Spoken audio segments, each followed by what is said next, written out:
Hi sweet bakers! Welcome back to the channel. Today, I'm sharing one of the most requested and beginner-friendly recipes, fondant icing from scratch. Whether you're making this for a birthday cake, wedding cake, cupcakes, or cookies, this fondant is affordable, smooth, stretchy, and very easy to work with. This tutorial is for first-timers and experienced bakers alike. I'll be showing you every step clearly, from start to finish. So, if you're ready, let's begin. Ingredients: here's everything you need. I'll include the ml measurements in case you don't have measuring cups. 1.25 kilograms of icing sugar, make sure it's sifted. 120 milliliters of glucose syrup. 22 milliliters of water, 1.5 tablespoons. 15 milliliters of CMC powder. 15 milliliters of gelatin. 15 milliliters of glycerin. 15 to 30 milliliters extra icing sugar for kneading. 5 milliliters of vanilla flavor, optional. You can pause the video here if you need to gather your ingredients. Step 1. Bloom and melt the gelatin.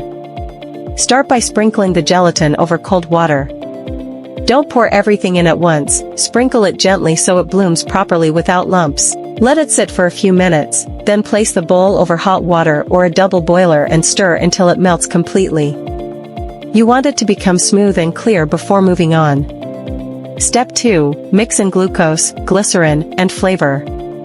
Now, add your glucose syrup and glycerin to the melted gelatin. If you're adding vanilla flavor or any other extract, this is the right time. Mix well until everything is nicely dissolved and smooth. Set it aside to cool slightly while we prepare the dry ingredients. Step 3. Mix the dry ingredients. Pour your sifted icing sugar into a big bowl, add the CMC powder and mix thoroughly. CMC is what gives fondant that elastic, stretchy texture. Without it, fondant can tear or crack easily when rolling. Step 4. Combine and knead. Make a well in the center of your icing sugar and pour in your liquid mixture. Start mixing gently with a spatula or clean hands. It'll look messy at first, but just keep going. Once it starts forming a dough, begin kneading. Knead until your fondant becomes smooth, soft, and non-sticky. If it's too sticky, add a bit more icing sugar. If it's too dry, just a small drop of water or glycerin will help. You'll know it's ready when it stretches without tearing and feels like smooth Play-Doh. What if your fondant is too hard?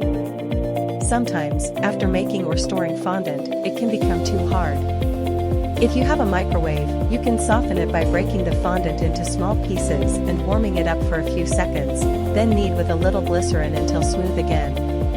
But if you don't have a microwave, don't worry, there's another easy way to soften hard fondant without it. If you'd like to see that trick in my next video, just drop a comment below saying "show us the softening method," and I'll make it for you. Bonus tips: you can add gel or paste food colors to make your fondant more vibrant. Just add a little at a time and knead it in. You can also switch up the flavors, try almond, butter, lemon, or coconut. To store your fondant, wrap it tightly in cling film, place it in a Ziploc bag, and keep it at room temperature. It can last for up to 2 weeks and still stay soft and ready to use. Never store fondant in the fridge, it'll sweat and become sticky when you bring it out. And that's it. Your fondant is now ready to use. You can roll it out, cut it into shapes, drape it over cakes, or use it for decorations. Let me know in the comments what you're using your fondant for. I'd love to hear your ideas and see your creations. And if you found this helpful, please do me a favor, like this video, subscribe, and tap the bell icon so you never miss any of my upcoming baking tutorials. Thank you for watching, and as always, stay sweet and keep baking. 2 hearts.